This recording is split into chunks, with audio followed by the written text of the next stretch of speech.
Welcome, everyone, to today's LinkedIn Live. I'm Bruce Eckfeldt. I'm your host and moderator today. I'm going to introduce our guests in a second. I want to get into our topic. Today's topic, AI without the fairy dust, what actually works for leaders.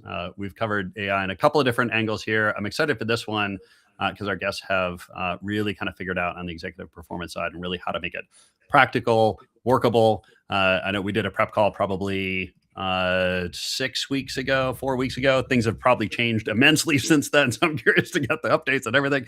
But before I do our guests, if you're watching here on LinkedIn, we're live here. If you want to leave a comment or a question, go ahead and put it in the box on LinkedIn. We'll see it here and we'll try to grab them as they come in. We're also streaming on YouTube. I'm not going to be watching the YouTube comments. So if you're on YouTube and you want to leave a live question, jump over to LinkedIn and put it there. However, if you're watching the restreams on either LinkedIn or on YouTube, go ahead and leave comments and questions there. We will watch those in the coming days and weeks and reply to people. So feel free to engage on that. We'll watch it even if you're watching the recording. So with all that, let me introduce our guests. First up, I've got Nick Machol. He is the founder of Unburden. They're an AI advisory and implementation firm. They help executives adopt AI with clarity and speed. He's a former CEO. He scaled and sold a top national business, and he brings a deeply practical perspective on leadership, second acts, how to actually make AI work inside organizations. Nick has got practical experience, not just AI experience. I'm excited to have him on. Nick, welcome to the program. Thanks for having me, Bruce. Excited to talk more. Yeah, great to have you on. Next up, I've got Bryan Berman. He is a former founder. He's turned advisor and operator and focuses on AI implementation. And he's also focused on business transformations in that world. After selling his company, he now works with leadership teams to navigate growth, helps with operational complexity, and the practical realities of integrating AI into modern organizations. With all that, Bryan, welcome. Thank you for the intro. Happy to be here. Yeah, no, it's good to have you both. So let's jump into it. And I know this is a rapidly kind of evolving kind of context, but I'd be curious to kind of hear, like, what kind of got you into AI? What was your first experiences with AI when it comes to, from a leadership kind of business point of view? Like, when did this kind of hook you? Like, I'm curious to hear the stories. Nick, let's start with you on this one. Yeah, so I got really lucky, as so many things in my life have just converged and put me in the right place at the right time. I built up a business, sold it at the end of 2021, and really went into a stage of, you could call it, pretend retirement, and that coincided nicely with the ChatGPT moment. So Yeah. I was on a ski trip with my family, and all my friends are starting to text, and I'm getting all these group chats, this chat GPT thing, what is it? And I was like, I don't even understand what is Yeah. a chat GPZD, whatever. And of course, I had to get logged in once I could finally get access, and my mind was blown, and I haven't looked back. And Yeah. I've just been playing with it as an operator, as an entrepreneur, as someone who does not write software, and just trying to figure out how to use it the right way, use it better, and get significant value out of it. Yeah. Yeah. Bryan, what's your founding story on AI here for you? Easy way to answer it is that Nick roped me in. Okay, but yeah, You were one of the people on the chat that was right. Yeah. He's very persuasive, right? But the other side of the story is actually very similar to Nick's. I had sold my company a couple of years prior, and I've been looking for my next chapter. In fact, Bruce, you and I had talked about some Yeah. consulting opportunities and really working with leaders and successful businesses and how to help them. And at the time, I make the joke I didn't know how to spell AI, and so long story short, Nick and I have been friends a long time, and I had asked him to come speak to one of the executive groups that he and I are both members of. It's called YPO, Young Presidents Organization. Mm-hmm. He came and spoke to our chapter, and we were all blown away. And then right after that, literally, I don't even know if Nick made it home on the plane. I was already texting back and forth, like, okay, maybe this is right up my alley, and what you did was really resonating with the people in the room, and I wanted to jump on that and learn a little bit more. So that was about a year ago now, and so that's how I kind of drank the Kool-Aid, so to speak, and got involved. Yeah, no, yeah, similar. I was playing around with it, and then I remember I was doing a series of interviews for a leadership team that I was going to be coaching, and we had a kickoff session.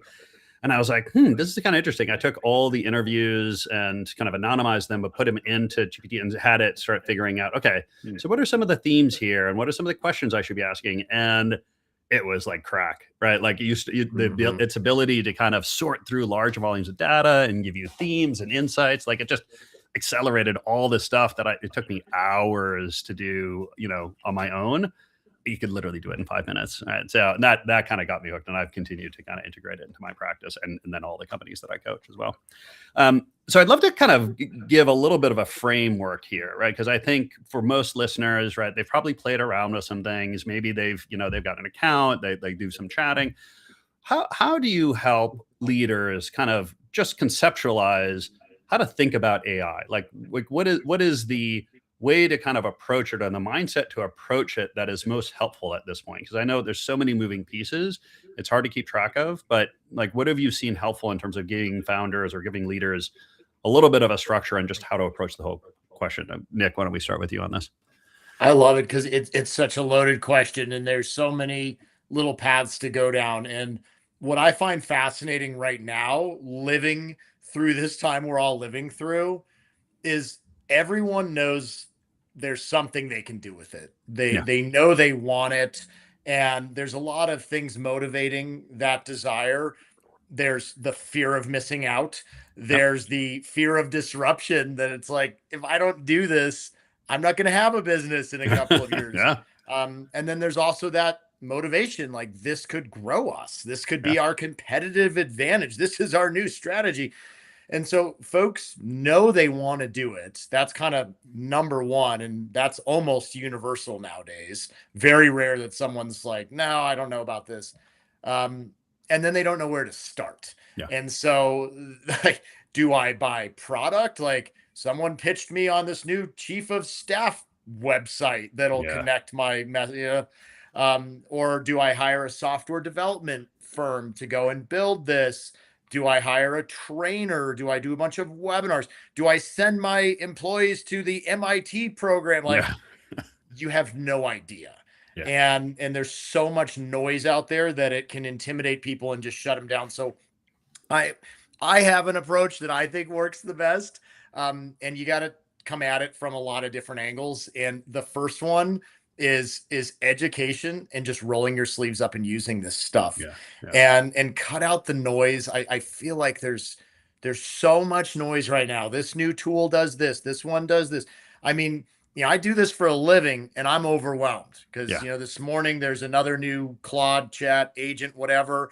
Tomorrow, peanut butter graham cracker crunch 5.3 will come out, which is totally made up, but you'd believe me if I said it were. You can't keep it. So it's like, just cut through the noise, pay for Claude, pay $20 a month, pay $100 a month. I don't care. And just start using it. I always tell people MAFO, MAFO, mess around and find out. And with a positive connotation, find out what works and what doesn't work, and just roll your sleeves up, get into the game, start going down rabbit holes and get educated. Sometimes it makes sense to hire someone to educate you. If you're self-motivated and you have the bandwidth to do it, you can go down YouTube rabbit holes and get really good at this stuff. Because surprise, guess how people like Bryan and I got good at it? Like, you just got to start using it. Bryan, what's been your approach? What do you advise people to do? I advise people the way I learned, and I am from a background standpoint, I am not a software engineer. I don't know how to code. I don't know how to type HTML into a website and have the beautiful web presence built for me. But I do know how to use these tools now better and better each day to do those things. And so the approach that I try to explain to others is do what I did. And it's kind of what Nick said. I went on YouTube. I went online. I actually used a lot of the tutorials, and I just started playing with it. I mathoed with it, as Nick likes to say. And so by doing that, I started learning, okay, this tool here works for me. This tool does not. We use a term at Unburdened called friction. And so when I get to a friction point where I start not being able to advance in my understanding, instead of getting frustrated, I'll go online and try to learn something. I'll call someone that knows a little bit more than me, and then I'll just pivot and I'll go find another tool. And over time, you start really kind of raising that ceiling of your knowledge base, and then it gets more fun. And what I've learned is at a certain point, it kind of clicks. And now it doesn't matter if I'm in Claude or Gemini or Chat or Notebook.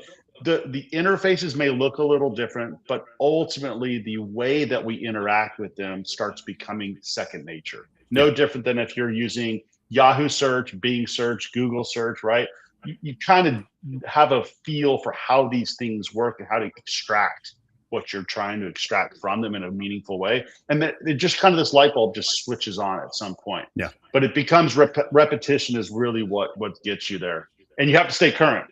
You have to stay current every single day. This stuff is migrating, evolving, changing rapidly. And so that's my approach, is I try to stay current, and I try to not get married to one tool, and I just keep playing with all of them. Yeah, it's interesting. I mean, the whole software development side, because I'm technical. I mean, if I'm writing production code on a project, something's gone horribly wrong. But I know enough. I know a lot to be dangerous. But it's been interesting in the AI world, where I've actually really tried to stay away from the more technical side of it, and I think that's helped me, because I just see, like, every day it's getting less and less technical, right? Like, every day the interfaces are becoming more natural language, more kind of human interface, less of this kind of terminal interface. And I think that's just going to happen more and more. So while there's some advantage, I think, right now to kind of understanding the underlying technology and be able to run the command line, and like there's things you can do, I think that will be short-lived, and I think the tools are going to get better and better for folks. And I certainly think that the playing around, what I generally say is, like, pick some project you've got to do today and just start doing it with AI. Like, pick a tool and start just playing with it. And what I tell people is, ask AI how to use it. Right? Like, just tell it what you're doing. Like, hey, I've got this report and I'm trying to get this done. How can you help me? And it does a great job of saying, oh, well, tell me more about the report. Well, I could do this for you. Well, give me an example, like, show me these things. What does this look like? And so if you just kind of treat it as this kind of thinking partner, kind of companion, where just dialogue with it to get it back and forth. The other one I think is interesting is run the same process through multiple tools. And you start to understand where some of the tools have strengths and weaknesses, and even where your personal preference is. Like, I kind of like the way this tool works, or I like the way projects are set up here. Like, I find that has been a lot of it for me, is just the way I work and the way I think and the way I want to interact. Certain models and certain interfaces have been sort of better for things. And I do still use multiple models for different situations, but it's like, you have to play with it to get that understanding. And like you both said, there's this kind of light bulb where or these multiple light bulbs that start going off, where you're like, oh, I get this. I see what I can do. And then you start thinking about new things. So let's kind of bifurcate this a little bit, because I want to talk about for the leader, for the executive, strategies they can use for their kind of personal productivity and leverage. But I also want to talk about from an organization, team, business point of view, what you can do, because I think they're kind of two different discussions depending on the nature of the situation. But let's talk about the professional. Like, when you sit down with a professional who's looking for kind of productivity improvements or leveraging AI, are there kind of go-to areas that you start to look at in terms of the work that they do, or kind of how you help them kind of assess the work to figure out where to start with some of these AI things? Nick, give me your take on that.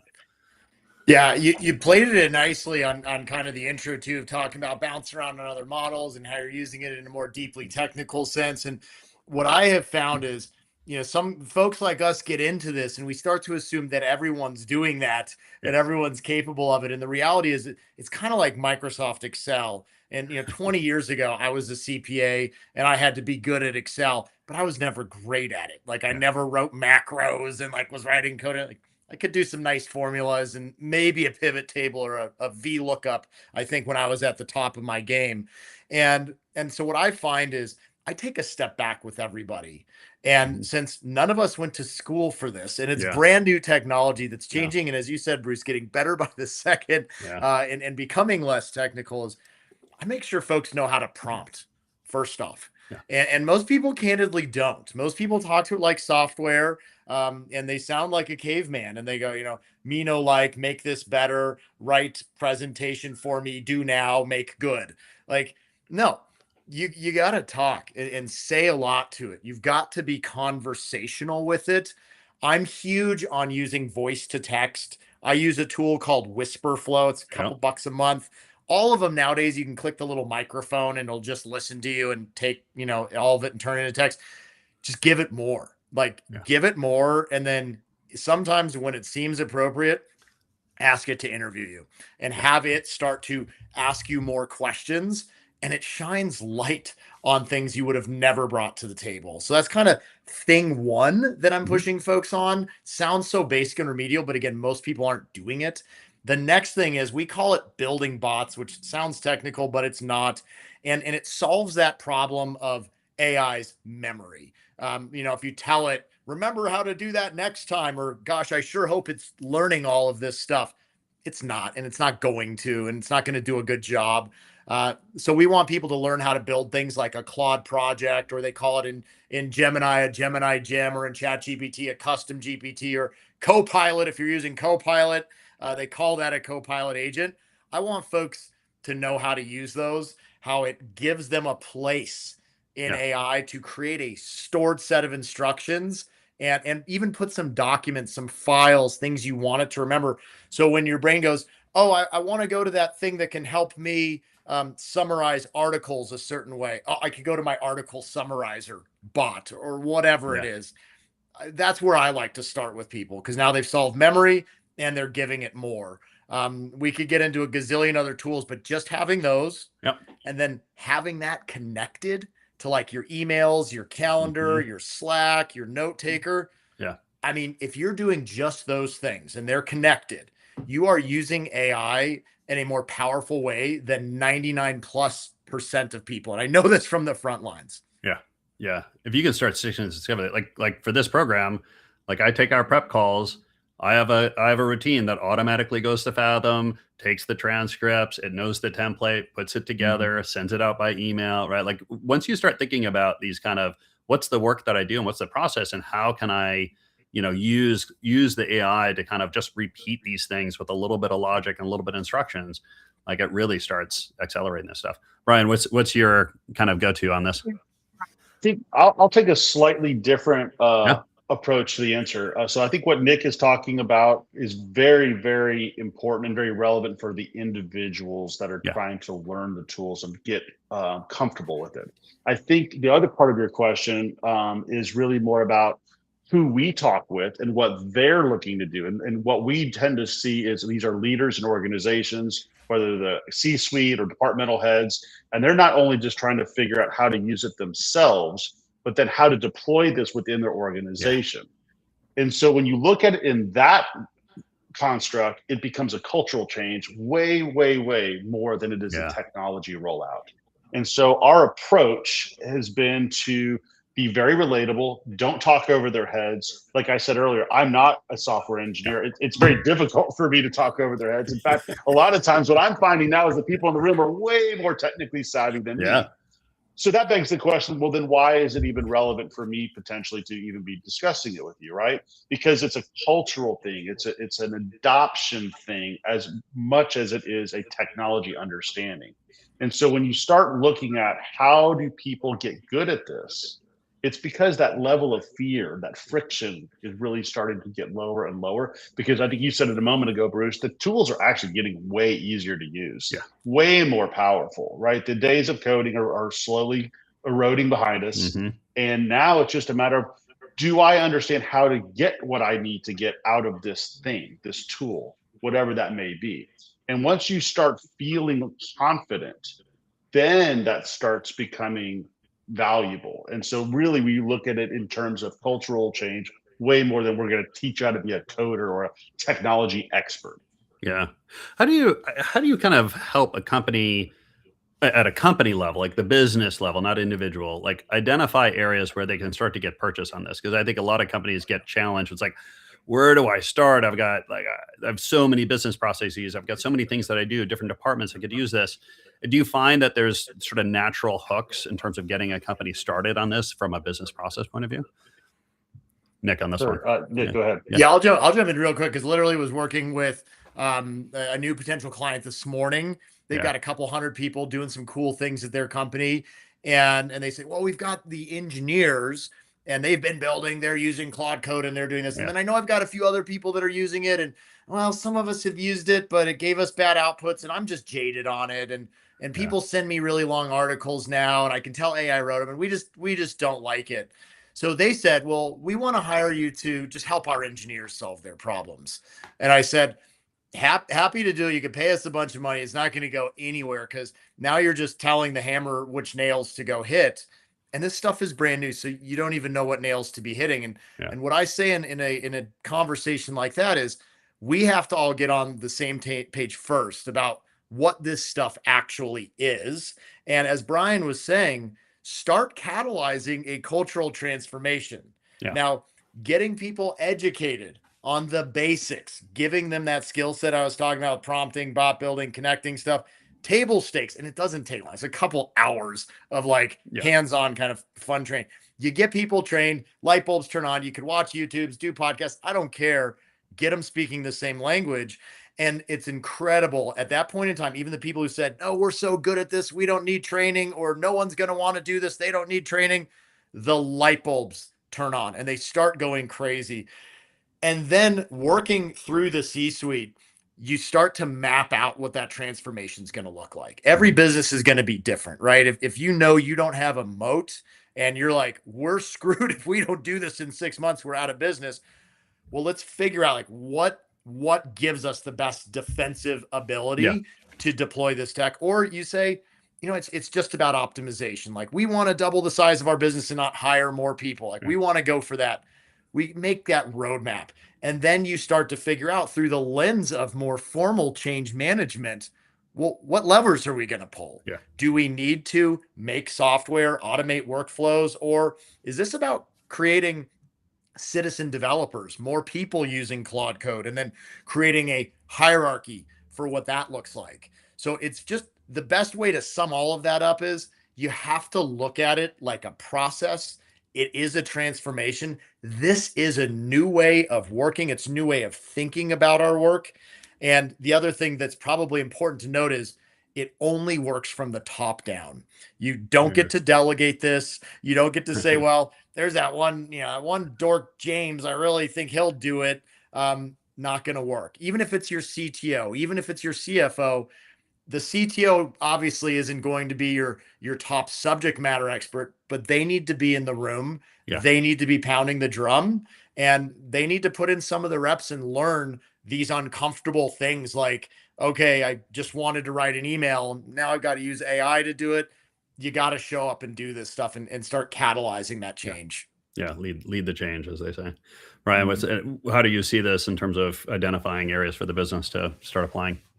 We actually have a very calculated process where we do this, and kind of like Nick was saying, rather than in the title of the show today, not doing a pixie dust approach, right? We're not sprinkling AI on your company, and all of a sudden magically everyone is 10 times more efficient, and you're able to reduce your overhead and increase your earnings by X amount. Like, that's not the way it works. So what we really focus on is understanding first what your business is all about. Mm-hmm. Pretend there's no AI for a moment. What are your business goals? What are your departmental goals? What are your personal goals within your company? Then we find opportunities for technology to come and augment those things and amplify those things. I have a fun slide that I use in a lot of my presentations, and it's the Iron Man slide. And I kind of have the conversation where, hey, Tony Stark is super smart, super sexy, super rich. However, when he puts the Iron Man suit on, he is 10 or maybe 100x more powerful. Yeah. And so if you think about that, it doesn't replace him. It augments him, the suit. But conversely, when the suit is sitting on a shelf by itself, it's of no value. Yeah. So you really have to figure out a way to marry up the person and the technology. And by doing that, you really get the superhuman results that your company or you personally will benefit from. Yeah. Yeah. I always find or the last year or so that I've been working with some of these companies on figuring out AI strategy and stuff. I find there's kind of two camps or two approaches. One is this kind of optimization approach. It's like, where can we apply AI to run a system better, faster, cheaper, right? But we're optimizing or incrementally improving things. And then what's interesting is when the company actually gets to the point of saying, hey, we actually need to rethink our fundamental business model using AI, which is, it's hard because that's when you're kind of like, hey, we may not do this anymore, or we may have to like really reconfigure the staff or the team or the organizational design. But I find, that's kind of a whole nother area now that's coming up as these companies kind of really start to think about, well, how could we just fundamentally approach the problems that we're solving in the industry with AI? Where have you seen sort of companies really kind of look fundamentally at the business? Any good examples or case studies out there that you've seen? Either one of you can chime in on that. Yeah. I mean, I saw one where they realized it was their ticket to being the biggest multiplier that might empower them to take over their industry. Yeah.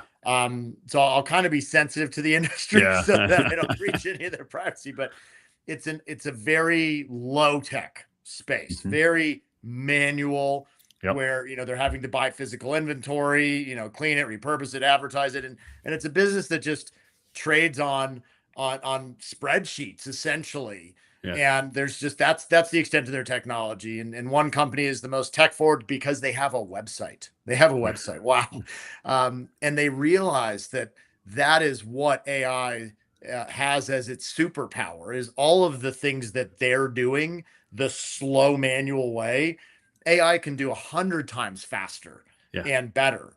So as we're getting this deployed into their business, it's not just a question of, oh, this is going to optimize us and we're going to save 10% this year. It's we're going to take over this industry. We're going to be doing this more efficiently, faster, and better than anybody has ever done before. And if we're great at this, we're going to end up owning this market. Yep. And I think they're going to. I really believe it. Yeah. Seeing stuff like that is becoming common. Yeah. Bryan, anything you've noticed on this? Similar, and I think we see similar results and experiences with most of our clients. When you take I always look at low-hanging fruit, right? It's the tedious manual processes that no one really wants to do, but are very important. And by automating those things, you're not necessarily replacing people, you're empowering people, and you allow your company's ability to grow exponentially without necessarily having to increase your overhead, right? So each person is now doing the work of 3.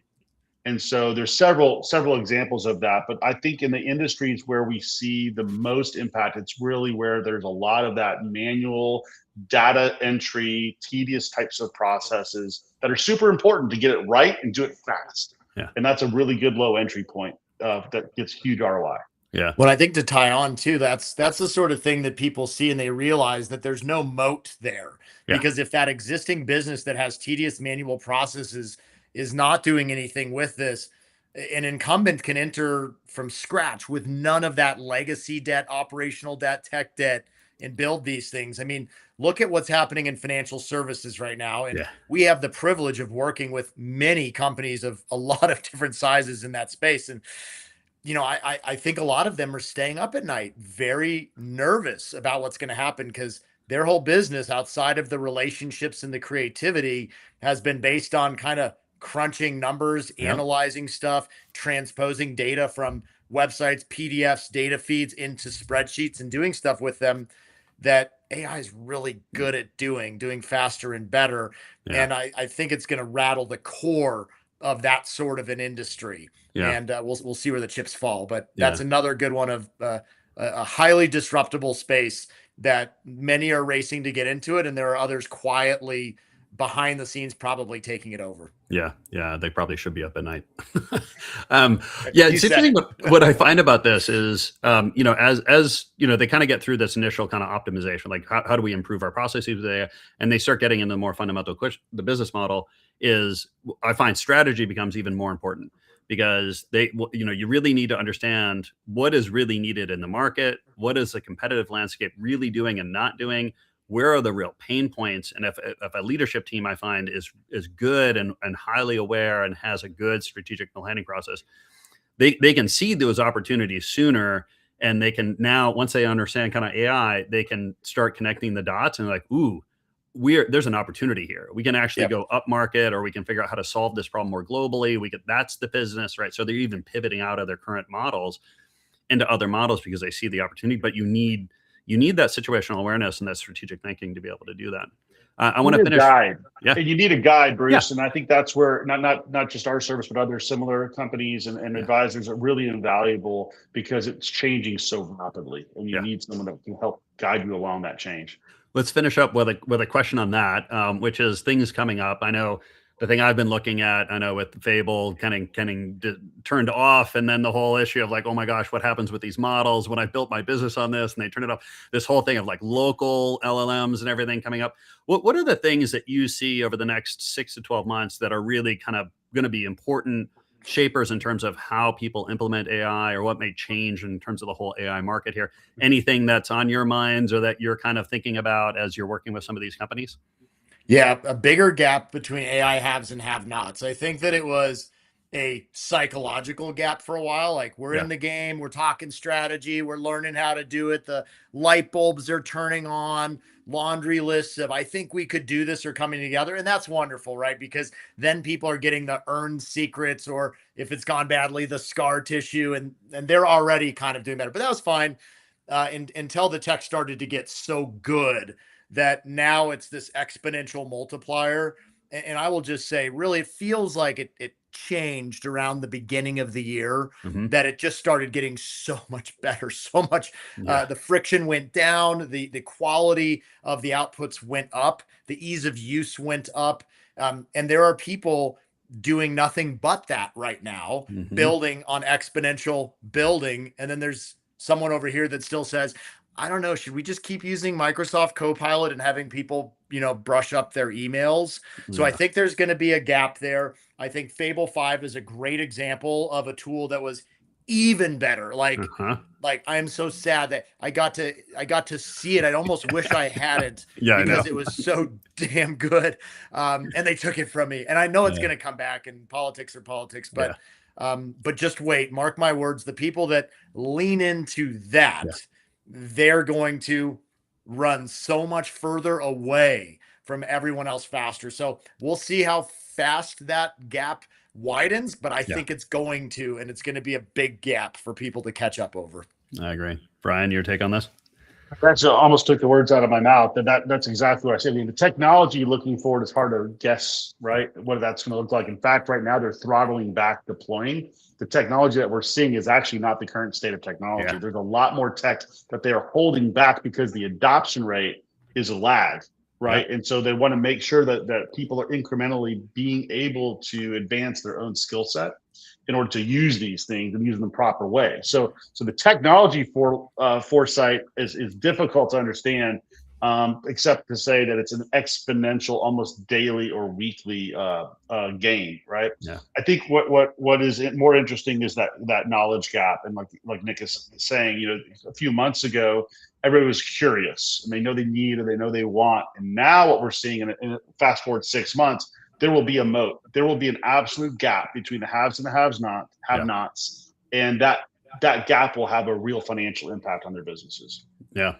So we're actually over time here, so I want to wrap. I want to make sure people have contact information. So Nick, if people want to get a hold of you, learn more about what you're doing, what's the best way to get that? LinkedIn's probably the best way. I'm there. I put up a post or two a week, and they can find everything there, and all of our website, our newsletter, and cool stuff. Love to be accessible, or have my AI bots reply to you, which I promise I do. I do tastefully. I use AI as an amplifier, not a replacer. Bryan, if people want to get a hold of you, how do they do that? You can get unburden.ai, or you can even email me if you'd like, Bryan, Bryan @unburden.ai. Happy to respond to any questions. Excellent. If anyone wants to get a hold of me, just bruce@eckfeldt.com. Eckfeldt.com is my URL, and obviously LinkedIn. So, gentlemen, it was an absolute pleasure. Thank you so much for taking the time today. Thanks for having us, Bruce. Yeah. Now, for our guests, again, if you're watching the replay and you have questions or comments, throw it on the LinkedIn page or the YouTube page, and we'll watch those in coming days and weeks. But I appreciate everyone. I appreciate our guests today, and we'll see everyone on the next LinkedIn Live. Take care.